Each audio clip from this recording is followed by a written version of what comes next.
আমার বলারও দরকার নাই, এগুলো আমাদের কারো কোনো কিছুর দরকার নেই।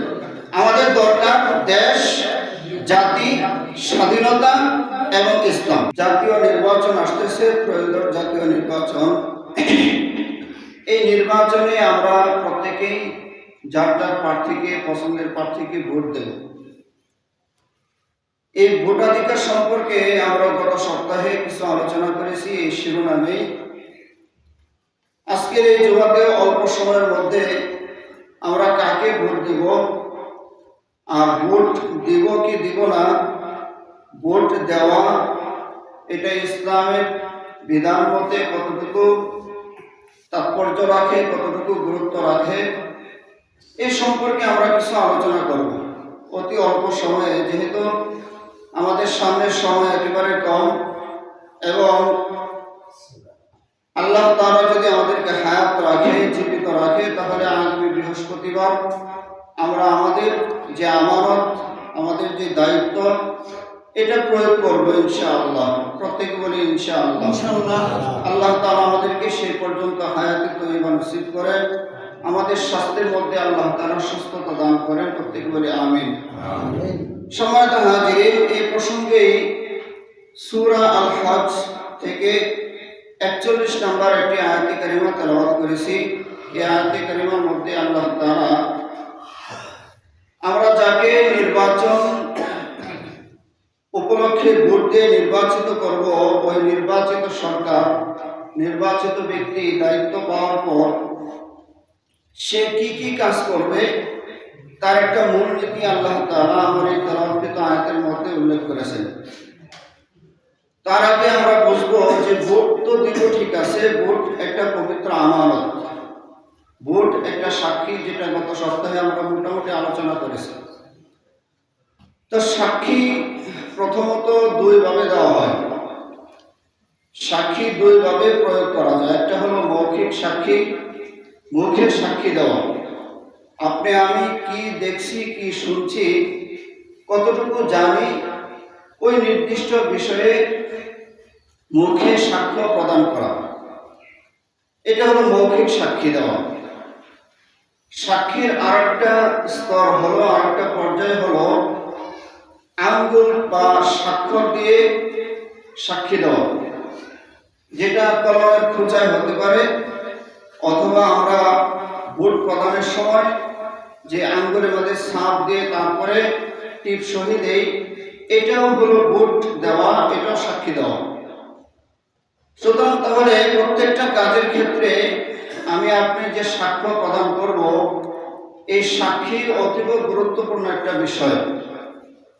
এই সাক্ষী একটা আমানত, যেটা আমি আপনার এই প্রসঙ্গে খুতবার মধ্যে যে একটা ছোট্ট হাদিসের সারাংশ তেলাওয়াত করেছি, পাঠ করেছি, অতীব গুরুত্বপূর্ণ একটা হাদিস। এই হাদিসের মধ্যে আল্লাহ রাসূল সাল্লাল্লাহু আলাইহি ওয়াসাল্লাম মুনাফিকের 3টি আলামতের কথা উল্লেখ করেছেন। এর মধ্যে একটা আলামত হলো, যখন তার কাছে কোনো কিছু আমানত রাখা হয়, সেই আমানতকে সে খেয়ানত করে।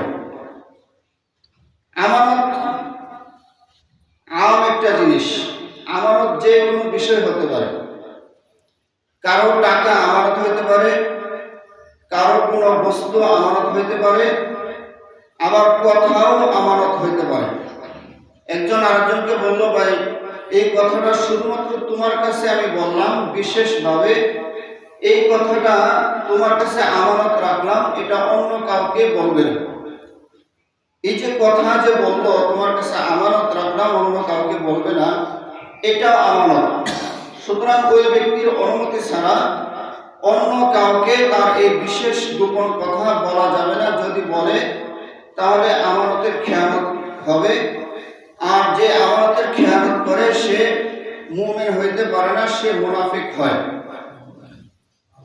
আর মুনাফিকের শাস্তি কি? আল্লাহ তাআলা কোরআনে কারিমে মুনাফিকের শাস্তির ক্ষেত্রে বিস্তর মুনাফিক সম্পর্কে আলোচনা করতে গিয়ে শেষে মুনাফিকের শাস্তির কথা আল্লাহ তাআলা বলেছেন, ইন্নাল মুনাফিকিনা ফি দারকিল আসফালি মিনান নার। নিশ্চয়ই মুনাফিক যারা আছে, মুনাফিক সম্প্রদায়, এরা জাহান্নামের একেবারে গভীরে এদের স্থান হবে। নাউযুবিল্লাহ। এবার আপনাদেরকে বোঝার জন্য ছোট্ট একটা উদাহরণ দেব, আপনাদের কাছ থেকে সাক্ষী নেব। জাহান্নামের উপরের শাস্তি বেশি নাকি নিচের শাস্তি বেশি, এটা মনে করেন আপনার চুলার মধ্যে আগুন আছে, এই চুলার মধ্যে একটা আলু, কাঁচা একটা আলু অথবা একটা পিঠা আপনি পোড়া দিলেন। এখন এই আলুটা একেবারে আগুনের উপরে থাকলে বেশি পড়বে নাকি একেবারে আগুনের কয়লার মাঝখানে অথবা ভিতরে থাকলে বেশি পড়বে?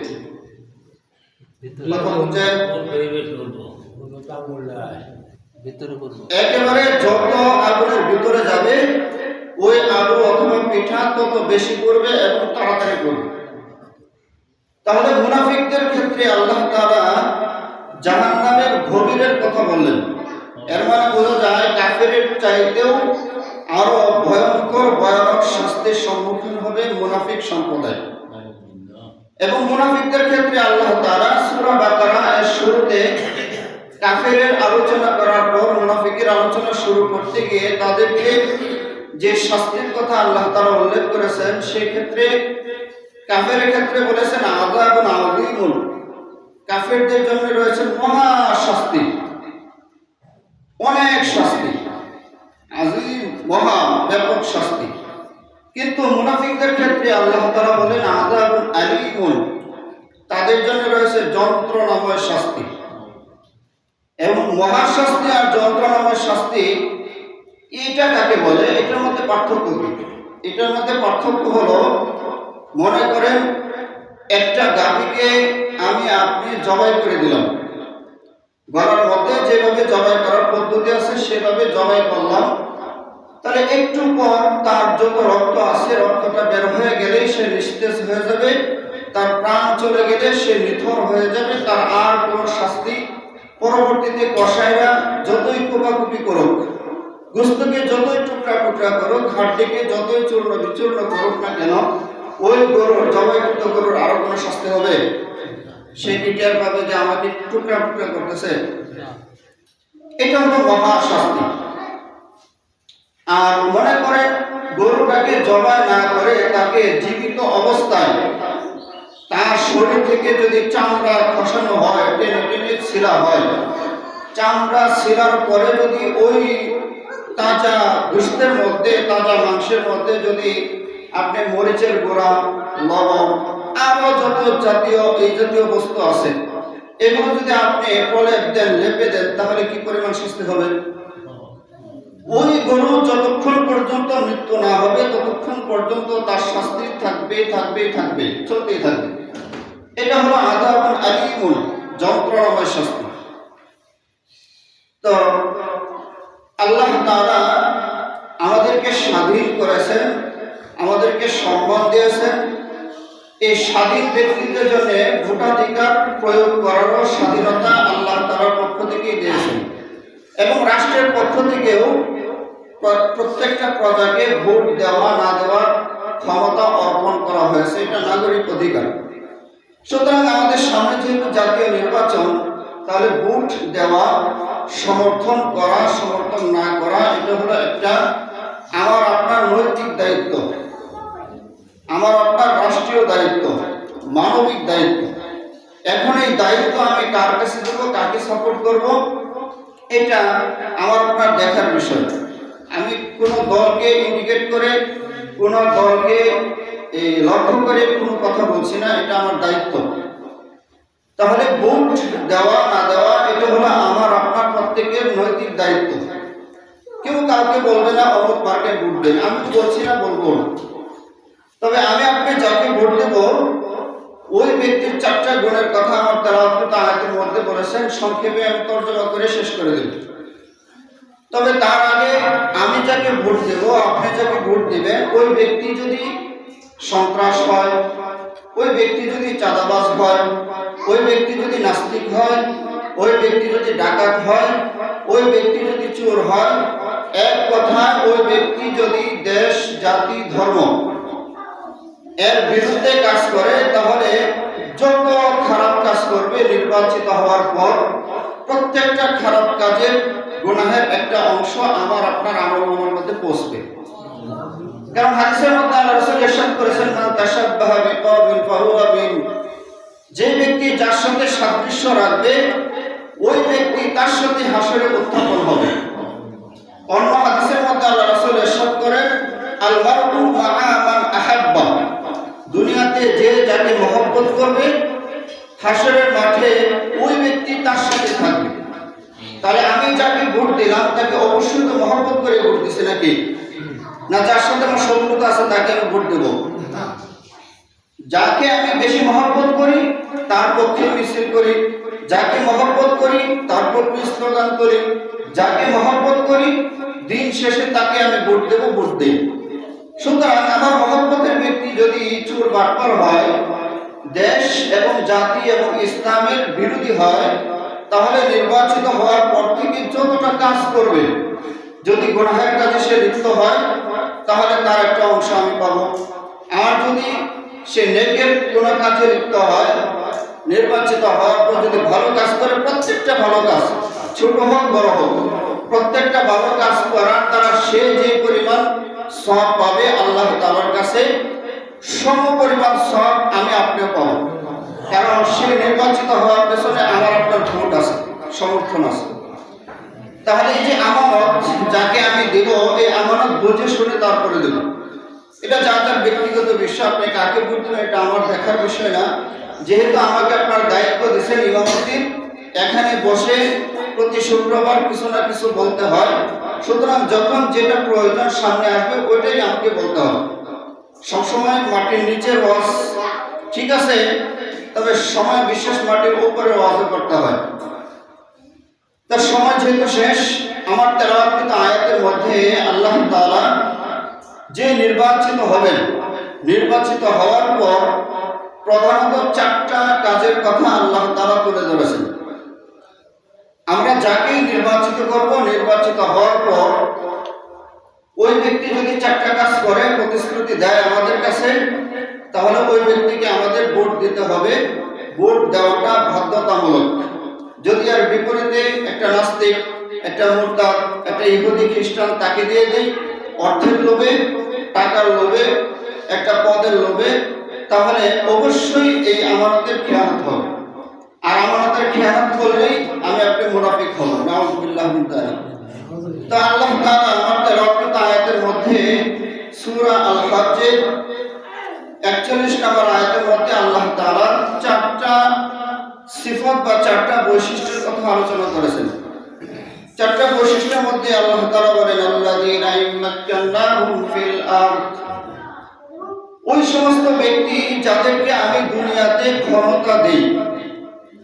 ইম্মাক্কানাহুম ফিল আরদ, যদি তাদেরকে আমি ক্ষমতা দেই, তাদেরকে যদি আমি পদ দেই, তাদেরকে যদি আমি কোনো কিছু করার শক্তি দেই, এক কথায় রাষ্ট্রীয় মর্যাদায় যদি ভূষিত করি, তাহলে তারা 4টা কাজ করবে। 4টা কাজের মধ্যে একটা কাজ হলো আকামুস সালাহ। যাদেরকে আমি ক্ষমতা দেই, ক্ষমতা পাওয়ার পর সে ব্যক্তিগতভাবে তো নামাজ পড়বে, আকামুস সালাতা, রাষ্ট্রীয়ভাবে তার ক্ষমতাকে ব্যবহার করে সে সমাজের মধ্যে, দেশের মধ্যে নামাজ প্রতিষ্ঠিত করবে। তাহলে 1 নম্বর গুণ কি নির্বাচিত ব্যক্তির? প্রথমত সে নামাজকে প্রতিষ্ঠিত করবে। নামাজ পড়ার কথা বলে না, বরং নামাজকে প্রতিষ্ঠিত করা। নামাজ পড়া এক জিনিস, প্রতিষ্ঠা করা আরেক জিনিস। যেটা অন্য আয়াতে আল্লাহ তাআলা বলেন, ওয়া'মুর বিস-সালাহ ওয়া'মুর আহলাকা বিস-সালাহ, হে রাসূল আপনি আপনার পরিজন যারা আছে এদেরকে নামাজের নির্দেশ প্রদান করেন। তাহলে আল্লাহ রাসূল তৎকালীন সময় ছিলেন তিনি সরকার প্রধান, রাষ্ট্রপ্রধান। আল্লাহ রাসূলকে আল্লাহ তাআলা বলেন আপনি নিজেও নামাজ পড়ুন, ওয়া'মুর আহলাক, এবং আপনি আপনার পরিজন যারা আছে এদেরকেও আদেশ করুন নামাজের। তাহলে এই আয়াত থেকে প্রতীয়মান হয় যে যখন আমাদের রাষ্ট্রপ্রধান হবে, আমাদের লিডার হবে, সে নিজেও নামাজ পড়বে, আমাকেও নামাজ পড়াতে শেখাবে এবং নিকট পরিজন, আত্মীয় স্বজন, এলাকাবাসী সবাইকে নামাজের নির্দেশ প্রদান করবে। নির্বাচিত ব্যক্তির দ্বিতীয় নম্বর গুণ হলো আতাউজ যাকাত। নামাজ কায়েম করার পরে সে যাকাত প্রদান করবে এবং যাকাত প্রদান শুধু নিজে করবে না, বরং প্রত্যেকটা সেক্টরে, প্রত্যেকটা ক্ষেত্রে, প্রত্যেকটা কাজে যখন যেখানে যে পরিমাণ যাকাতের প্রয়োজন হয়, কখন ব্যক্তিদের মানুষের যাকাত ফরজ হয়, কি পরিমাণ হইলে হয়, এই সব বিষয়ে সে জ্ঞান রাখবে। সুতরাং রাষ্ট্রীয় পর্যায়ে যাকাত প্রচলন করবে। এখন তো সাধারণত আমরা মাদ্রাসার হুজুর, মসজিদের ইমাম সাহেব, মাদ্রাসার শিক্ষক, তারাই শুধুমাত্র বিশেষ করে রমজানের ঈদ আসলে যাকাতের আলোচনা করি, আর মানুষের দোকানে দোকানে বাড়ি বাড়ি গিয়ে যাকাতের টাকা ওসুল করি, কালেকশন করি। মৌলিকভাবে এই কাজটা মাদ্রাসার কোনো হুজুরের না, কোনো মসজিদের মহল্লার ইমাম সাহেবের না, এটা হলো রাষ্ট্রের কাজ।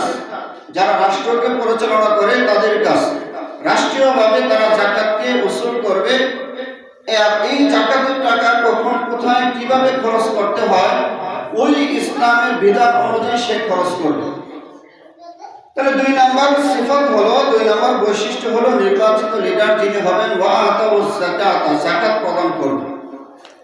3 নম্বর বৈশিষ্ট্য হলো আমারু বিল মারুফ, এবং রাষ্ট্রকে পরিচালনা করার জন্য, রাষ্ট্রের স্থিতিশীলতা রক্ষা করার জন্য, রাষ্ট্রের মধ্যে ইনসাফ কায়েম করার জন্য, রাষ্ট্রের মধ্যে নিরাপত্তা বজায় রাখার জন্য যত ভালো কাজ আছে সমস্ত ভালো কাজের নির্দেশনা দান করবে। কোত্থেকে? নিজের ঘর থেকে না, বরং সংসদ থেকে, বঙ্গভবন থেকে, হাইকোর্ট থেকে, সুপ্রিম কোর্ট থেকে। কারণ এগুলো সব নির্বাচিত ব্যক্তির আওতায়। আমি আপনি ইচ্ছা করলে কোর্টের রায় পরিবর্তন করতে পারবো না, সংসদে গিয়ে একটা হুকুম জারি করতে পারবো না, কারণ আমার সেখানে টিকিট নেই। যে ব্যক্তির টিকিট আছে ওই ব্যক্তি নির্বাচিত হওয়ার পর সে ওয়া মারুফ বিল মারুফি, নেক কাজের আদেশ করবে। আর যে নেক কাজের আদেশ করবে সে অবশ্যই নিজেও নেক কাজ করবে। 4 নম্বর বৈশিষ্ট্য হলো ওয়ানাহু মুনকার। নির্বাচিত হওয়ার পর সমাজের মধ্যে, দেশের মধ্যে, রাষ্ট্রের মধ্যে প্রত্যেকটা সেক্টরে, প্রত্যেকটা মন্ত্রণালয়ে, প্রত্যেকটা থানায়, প্রত্যেকটা আসনে, প্রত্যেকটা ইউনিয়ন পরিষদে, এমনকি প্রত্যেকটা গ্রামের মসজিদে, ঘরে ঘরে সকল প্রকারের গরিব কাজ, সকল প্রকারের অন্যায় কাজ থেকে মানুষকে বিরত রাখবে। আর এই বিরত রাখার জন্য তার যা যা করা প্রয়োজন সব কিছু ক্ষমতা আমরা তাকে অর্পণ করেছি ভোটের মাধ্যমে। তাহলে কাজ হলো কয়টা? 4টা। 1 নম্বর কাজ হলো নামাজ কায়েম করা, 2 নম্বর কাজ হলো যাকাত প্রদান করা, 3 নম্বর কাজ হলো সৎ কাজের আদেশ দেওয়া এবং আদেশকে কার্যকর করা। শুধু আদেশ দিয়ে ঘুমায় থাকলাম না, আদেশকে কার্যকর করা। 4 নম্বর কাজ হলো ওয়ানাহু আনিল মুনকার, সমস্ত অসৎ কাজ থেকে মানুষকে বিরত রাখার কার্যকর ব্যবস্থা নেওয়া। আয়াতের শেষে আল্লাহ তাআলা বলেন এই 4টা কাজ যারা করবে ওয়ালিল্লাহি আকিবাতুল উমুর, শেষ পরিণতি আল্লাহ তাআলার হাতেই রয়েছে। তাহলে যে ব্যক্তি নির্বাচিত হওয়ার পর ভালো কাজ করবে তার ভালো প্রতিদান আল্লাহ তাআলার কাছে থাকবে এবং আছে।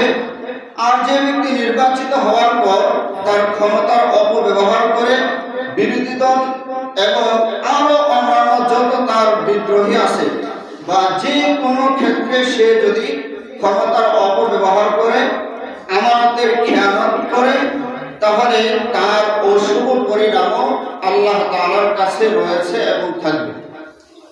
আল্লাহ তাআলার জন্য আমরা আয়াতে বলেন ওয়ালিল্লাহিল ওয়াহিদুল কাহ্হার, আল্লাহ তাআলার হাতে যা আছে ওই আল্লাহ তাআলার হাতে যিনি কাহ্হার, যিনি একক। তাহলে আল্লাহ তাআলা আমাদের এই যে 4টা সিফত আমরা পাঠ করলাম, শুনলাম, বললাম, তাহলে আমরা যাকে নির্বাচিত করব অবশ্যই এই 4টা বৈশিষ্ট্য আমার আপনার কামনা থাকবে, যেই নির্বাচিত হোক তার মধ্যে যেন এই 4টা বৈশিষ্ট্য থাকে। আমরা একমত সবাই? এই 4টা বৈশিষ্ট্য। এখন কে নির্বাচিত হবে এটা আমিও জানি না, আপনিও জানেন না, কেউ জানে না, এটাও আল্লাহ তাআলাই জানেন। তবে এই 4টা গুণ, 4টা বৈশিষ্ট্য অবশ্যই যারা আমাদেরকে প্রতিশ্রুতি দিবে, আমাদের পবিত্র আমানত ভোট তাকে আমরা দান করব। রাজি আছেন তো সবাই? কে বিএনপি, কে জামাত, কে খেলাফত, কে জমিয়ত, কে আওয়ামী লীগ, এগুলা আমার বলার দরকার নাই, এগুলা আমাদের কারোর কোনো কিছুর দরকার নেই। আমাদের দরকার দেশ, জাতি, স্বাধীনতা এবং ইসলাম। তো তাহলে এখন আমাদের করণীয় কি? করণীয় হলো আল্লাহ তাআলা অন্য আয়াতের মধ্যে আমাদেরকে একটা দোয়া শিক্ষা দিয়েছেন। এই দোয়াটা এখন আমরা যেহেতু সামনে নির্বাচন, বেশি থেকে বেশি পাঠ করব।